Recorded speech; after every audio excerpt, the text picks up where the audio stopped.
What I thought I would be doing is not necessarily what I'm doing right now. I didn't know. But what I did remember is in order to walk on water, I had to step out of the boat.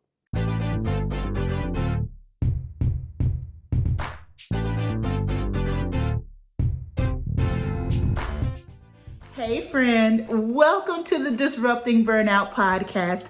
I am your host, Dr. Patrice Buckner Jackson, but you can call me PBJ. Friend, you are in the right place. Here at Disrupting Burnout, we are giving you the tools to disrupt and beat burnout so you can love your career and your work again. Friend, we get it. You're in the right place at the right time. We speak your language. We know what it feels like. We know that caring and serving in a compassionate way can cost you in your body, in your mind, in your spirit, in your relationships. And this is your place to come to be refreshed. This is where you get refilled. This is the place to be revived. This is the place to fill your cup so that you can serve from your overflow. Friend, I'm so glad you're here and I'm ready to get started. How about you? Let's get into it.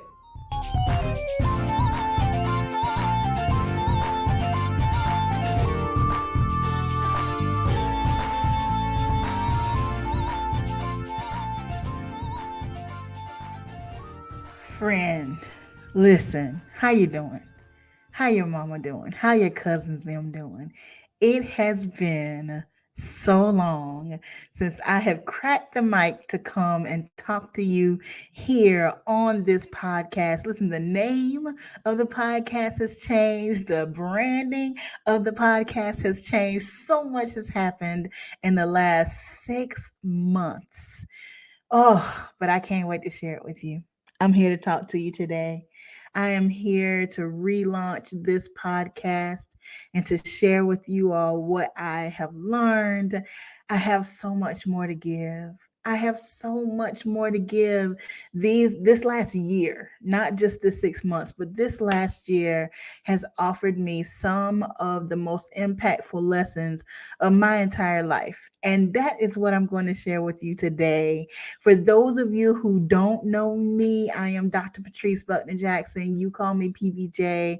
I've been an educator in higher education for over 25 years, an executive coach for more than 10 years now, transformational speaker, author. Listen, there's a whole lot that I do, but here I tell you and I share with you what I have learned and what I continue to learn about disrupting burnout. I'm here to give you the tools that you need so that you can beat burnout for good. And I want to start again. I want to start today by sharing with you the lessons that I've learned over the last year. If you're new here, you may not realize it, but it's been 1 year since I walked away from my traditional career in higher education and took on the challenge of being a full-time speaker, educator, workshop leader, podcast creator, all the things that I'm doing right now. And I've got to tell you, I did it shaking in my boots, but it was one of the best decisions I have ever made. So, in this episode, I want to share with you 4 lessons that I've learned through my 1 year from walking away. So, just to give you the background, about a year ago, I was working in higher education and student affairs, and I knew my time had come to an end. I knew it in my heart. I knew it in my spirit for several reasons. One primary reason is this purpose was starting to multiply. Opportunities were coming, and I had constant conflicts between this work and the work that I was hired to do. So I had to continue to make decisions. And of course, my full-time job had to take priority, but my heart was telling me it was time to do this. And I could no longer do both. I remember praying and crying out to God and saying, look, God, I'll do whatever you want me to do. Whatever you tell me to do, I'm going to do it, but I can't do both. So if you want me to stay here at my job and you want me to go all in my job, just tell me, and that's what I'm going to do. If you want me to take the leap, if you want me to take the leap to go do this thing that's in my heart, you tell me and I'll do that. Pray that prayer. The very next day, I got two new opportunities in my business that I did not pitch for. I did not ask for. I didn't even know these people. I still to this day don't even know how they know me. But they called and they immediately booked me. And I said, okay, that's my confirmation. It's time to go. It's time to go. So I put in my notice. I gave plenty of notice. Um, and I made the transition. And when I put in my notice, friend, I didn't know what was coming next. Other than those two contracts, I didn't have people knocking down the door. I didn't have things lined up. I didn't know when the next income or when the next check was going to come. But I just knew in my heart that it was time. Well, as soon as I put in that letter, it wasn't even a week later, I got a call for a long term contract to help a university that I was very familiar with. And then another call, and then another call, and then another call. So, one thing that I'll tell you today is I am very clear. There's no doubt that I am right where I'm supposed to be. I'm doing exactly what God wants me to do in this season. And there's so much peace in that. There's so much peace in that. And this year, I got to tell you that God has been faithful. He's been faithful in every way we have not wanted for anything. As a matter of fact, we're in a better position in many ways than we've been in years, just because God is faithful, just because He's faithful. So I want to celebrate. I want to celebrate with you that it's been a year. I've been full in for a year. I've been full in for a whole year, and it's been nothing but blessing. People ask me how I'm doing, and I say, I'm living the dream. And then I say, no, really, I am living the dream. So let me share with you four lessons that I've learned over the last year. And many of these are not new lessons, but they've definitely been fortified in the last year. So, the first lesson I'll share with you is in order to walk on water, you have to get out of the boat. Several years ago, I was in my early 20s. So, several years ago, friend. I was in my early 20s, and it was my first opportunity to step out of the boat in a big way. I had graduated from college. I was living in the city where I went to college. I was driving distance from my home, and things just started to just kind of feel uncomfortable. It was like the walls were closing in on me. I felt like it was time for me to go, like life was squeezing me out. And I had an opportunity to move to San Antonio, Texas. And I just wrestled with that idea. I didn't know anybody there. I was a very young woman. I'd be moving by myself. My family didn't support it, they were afraid for me. And I had a friend, and I asked my friend about what I should do. And he said, how are you going to walk on water if you never step out of the boat? And I never forgot that. It was exactly what I needed at that moment. I knew it was time for me to walk on water. I knew it was time to take a faith leap. I knew it was time to trust God. I knew He had something in store for me, but logic didn't line up with it. My comfort zone didn't line up with it. Even people who love me the most didn't line up with it, but my heart knew. My heart knew.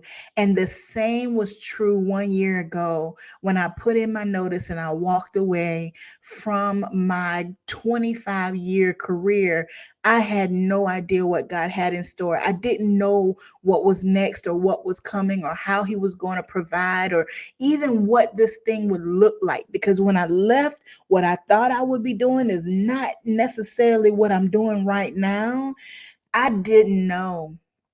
But what I did remember is in order to walk on water, I had to step out of the boat. So I'm here to tell you, friend, your heart knows. You keep asking people, you keep wrestling with it, you keep going to YouTube trying to find somebody to confirm or deny it. Your heart already knows that it is time for you to step out of the boat. How are you going to walk on water if you never step out of the boat? So I'm here to tell you, and friend, the step, it's not even the walking that blessed me. Hear me. It's not even the walking on the water that brought all the blessings. It's the step. It's the step. We are so worried about how am I going to stay afloat once I get out there that we never take the step. But what I've learned is the step, the initiation, the first thing, doing the obedient thing, that is what opens the doors. It's not the walking. Because in this last year, there are times that I felt like I was sinking. There were times that I felt like I was lost. I wasn't, but it felt that way. It wasn't the walking that blessed me, it was the step. It was the step. So you know, your heart knows. If it's time to take a step, your heart knows. And I'm here to tell you that that step is what opens up everything. How are you going to walk on water unless you step out of the boat? So, friend, I would tell you to step out because stepping out has been everything to me. I have traveled this country. Listen to me. I'm from Crocketville, South Carolina. If you heard of it, we're cousins. I'm from Crocketville, South Carolina. I never thought I never knew that I would be able to travel this country the way that I have in this last year, from California to Idaho to North Carolina to Texas, all over the place, Boston. In the last year, I have traveled more in the last year than most of my family members have in a lifetime. And it's because of the one step. So I would encourage you, take the step, friend. Take the step. If it's the wrong step, you'll know it and you can step back. But take the step. It's worth the risk. So you can't walk on water unless you get out of the boat. Hey friends, it's Dr. PBJ and I have something exciting to share with you today. I am coming to a city near you. Yes, that's right. I'm coming to see you, to your local coffee shop, to a church fellowship hall near you. It is time for us to be in the same room together. Virtual online is fine, but there is nothing like being in the same place on one accord, supporting each other. So here's what I need you to do. Go to drpbjlive.com.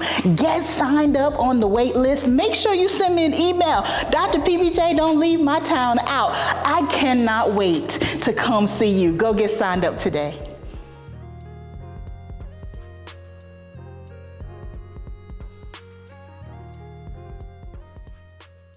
Number 2, my next lesson is let somebody help you. Let someone help you.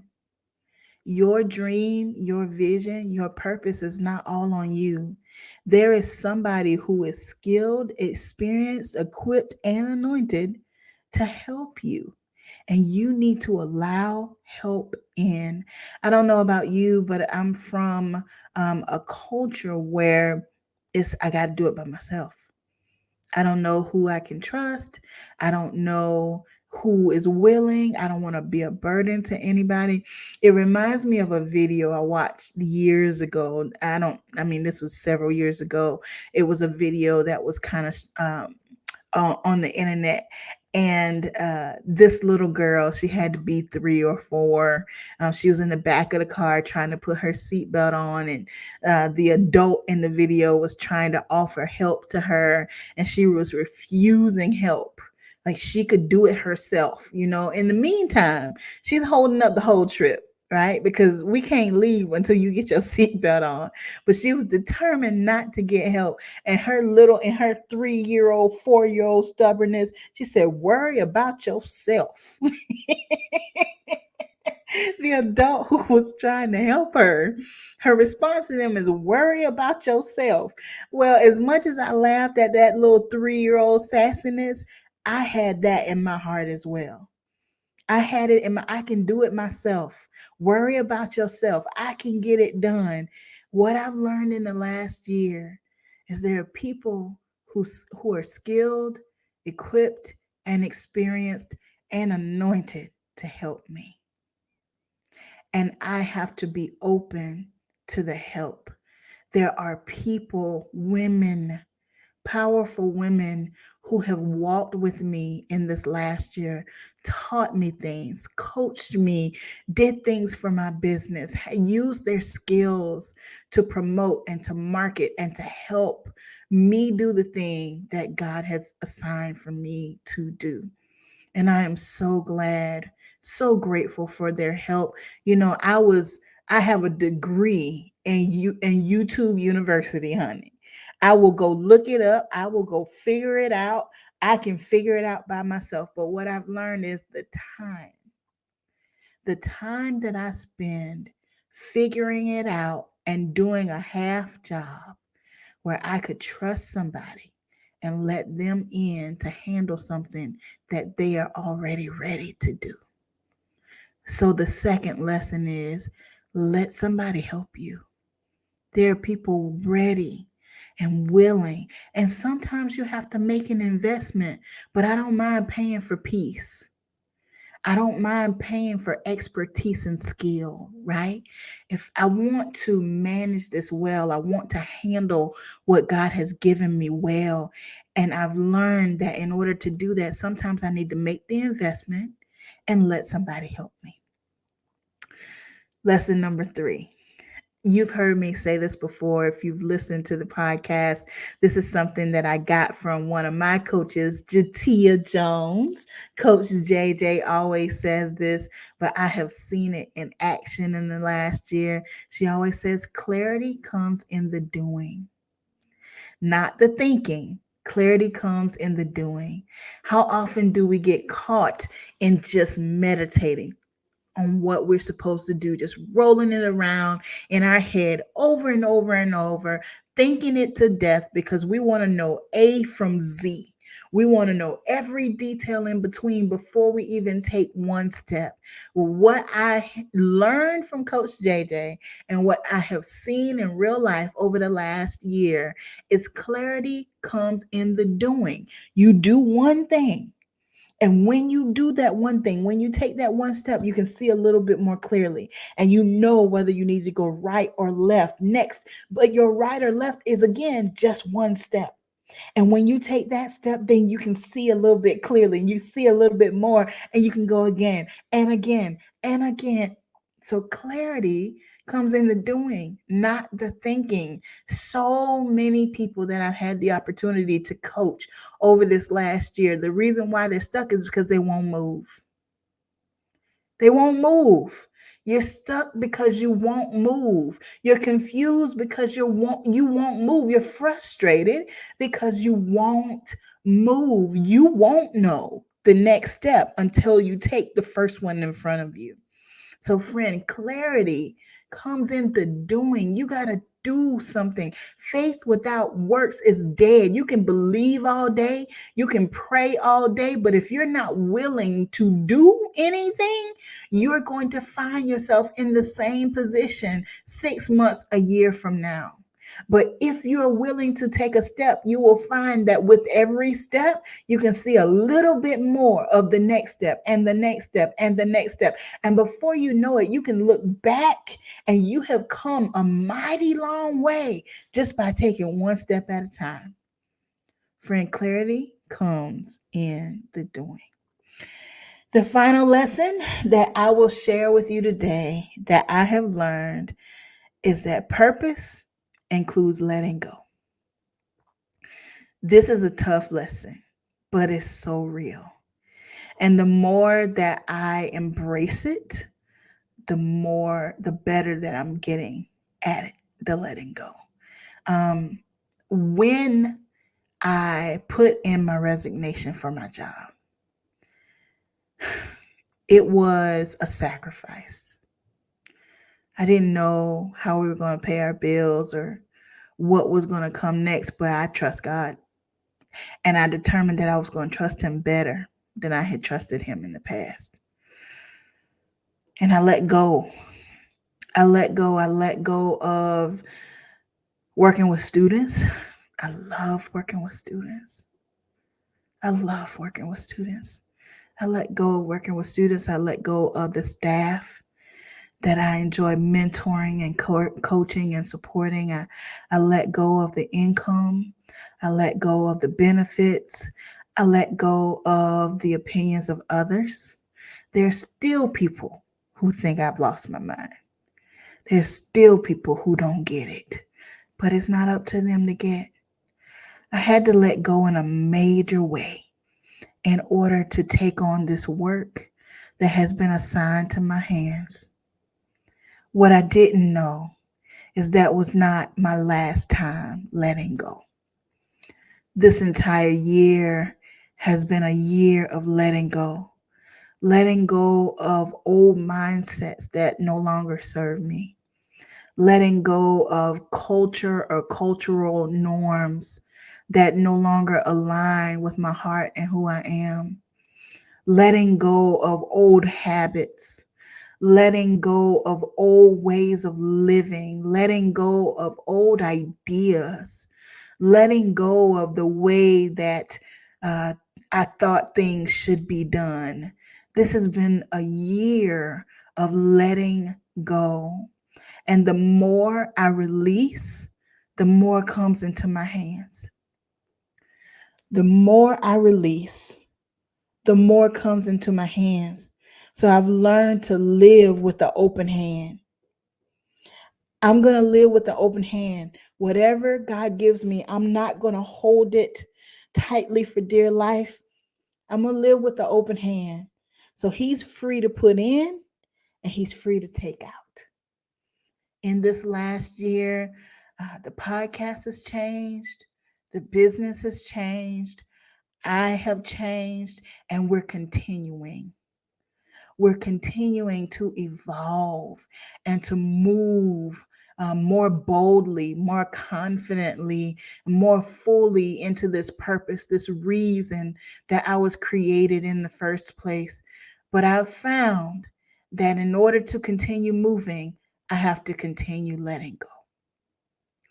So let me ask you today, friend, what do you need to let go? What are you holding on to that's holding you back? What are you carrying that is a heavy load? What's still in your backpack that no longer aligns with your heart? Letting go is a part of purpose. And in order for you to move more fully into the purpose that God has created you to walk in, friend, you have to let go. You have to let go and trust. Let go and trust that he that has begun a good work in you, he's going to complete it. Let go and trust that your God is a good God. And he promised never to leave you or forsake you. Let go and trust that he promised to do exceedingly abundantly above all that you could ask or think. Whatever you are holding on to like a death grip, I encourage you to let go. Open your hand. Allow God to remove as he will and to place as he will. And if you can trust him like that, you're going to find yourself right in the middle of his will. And there's no safer place to be. So those are my lessons. It's been a year, and it has been one of the best years of my entire life. And I'm so grateful. And I'm grateful that I get to do this with you all. Friend, we're going deep into disrupting burnout. That's what I'm called to do in this season. And that's what I'm going to do. And I hope that you will take this journey with me. All right, that's what I got for you today. See you next time. Now, hold on, friend. Before you go, I want you to share this episode with somebody in your life who you know needs it. And you know we can't leave without this. I always have to remind you, I need to remind you, you are powerful, you are significant, and you are loved. Love always, PBJ.